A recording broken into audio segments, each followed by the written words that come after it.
जय श्री माता जी। आप सभी सहजी भाई और बहनों का today Sahaja Yoga news India YouTube channel पर हृदय से स्वागत है। आज हम एक और नए सहजयोग मिरेकल के बारे में जानेंगे।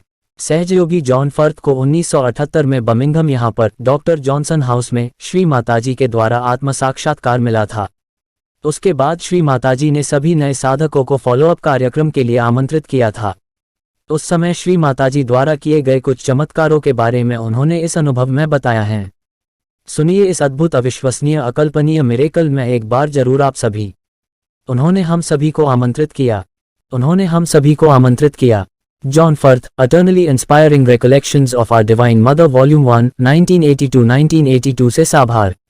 मैं पहली बार श्री माताजी से दिसंबर 1978 में बर्मिंघम में डॉक्टर जॉनसन हाउस में अपने पहले सार्वजनिक कार्यक्रम में मिला था। मुझे उस बातचीत के बारे में कुछ भी याद नहीं है, लेकिन बाद में किसी ने मुझ पर काम किया और मैं चकित था कि मैं पूरी तरह से बिना विचार, क्योंकि मैं काफी चंचल माइंड प्रकार का व्यक्ति था जो हमेशा हर जगह सोचता और दौड़ता रहता था।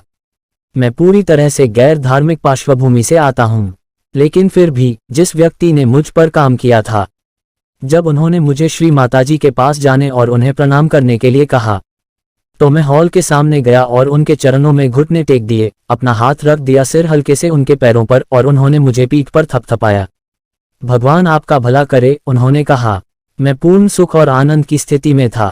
श्री माताजी ने बाला कनायसन से क्षेत्र के बारे में बात की, बर्मिंघम, टैमवर्थ और कोवेंट्री। उस समय मैं बर्मिंघम में रहता था और केवल एक बार कोवेंट्री गया था। श्री माताजी ने कहा, हमें निश्चित रूप से कोवेंट्री में एक केंद्र की जरूरत है। 10 साल बाद मैं अनायास कोवेंट्री के काफी करीब आ गया और फिर हमने वहां आत्म साक्षात्कार कार्यक्रम लिया और एक केंद्र शुरू किया। डॉक्टर जॉनसन हाउस में आत्म साक्षात्कार कार्यक्रम में लगभग 100 लोग रहे होंगे। मां ने हम सभी को एक फॉलो अप कार्यक्रम के लिए आमंत्रित किया और यह अगले दिन टैमवर्थ में बाला कनायसन के घर में आयोजित किया गया, जो कि रविवार था। मैं और मेरी पत्नी गए और कमरे में लगभग 15 लोग थे। हम सब दीवार की ओर पीट करके कमरे के किनारों पर बैठ गए। तुम्हें अपने पिता को अवश्य ही क्षमा कर देना चाहिए, श्री माताजी ने एक लड़की से कहा। उसके आंसू निकल आए। मैं चकित था और सोचा, श्री माताजी को कैसे पता चला कि इस लड़की को उसके पिता से समस्या है? हो सकता है कि तुम अपने माता पिता को पसंद न करो, लेकिन तुम्हें उनका सम्मान करना चाहिए, मां ने लड़की से कहा।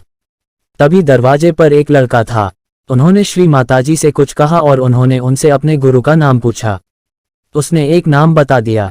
हाँ, वह एक प्रबुद्ध आत्मा है, उन्होंने कहा, और मैं फिर से चकित हो गया था कि श्री माताजी गुरु के नाम से जान सकती थी कि वह प्रबुद्ध था, इसलिए मुझे एहसास हुआ कि वह चीजों को एक अलग स्तर पर जानती थी। फिर उन्होंने लड़के से पूछा कि उसके गुरु ने उससे क्या करने को कहा है, और उन्होंने कहा कि उसे ध्यान में जाना है और कहना है, मैं कौन हूँ। श्री माताजी ने कहा कि ठीक है, लेकिन उन्हें कुछ और चाहिए। उन्होंने उसे अपने पास आने के लिए कहा और श्री माताजी ने अपने हाथ की हथेली पर एक लाल स्वस्तिक बनाया और उसके माथे पर लाल कुमकुम में एक बिंदी लगा दी। मैं दीवार के सहारे बैठा था और माँ मेरे सामने वाली कुर्सी पर बैठी थी। मैंने हाल ही में एक घड़ी खरीदी थी और जब माँ बात कर रही थी तो मैं अनजाने में अपनी घड़ी के साथ खिलवाड़ कर रहा था। माँ इस तरह से बात नहीं कर रही थी, वह सिर्फ सामान्य बातों के बारे में बात कर रही थी।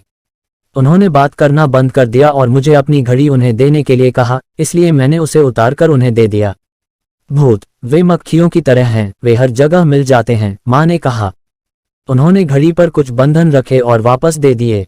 वहां श्री माताजी ने कहा, और किसी तरह तुम्हें पता था कि यह ठीक था। जय श्री माताजी।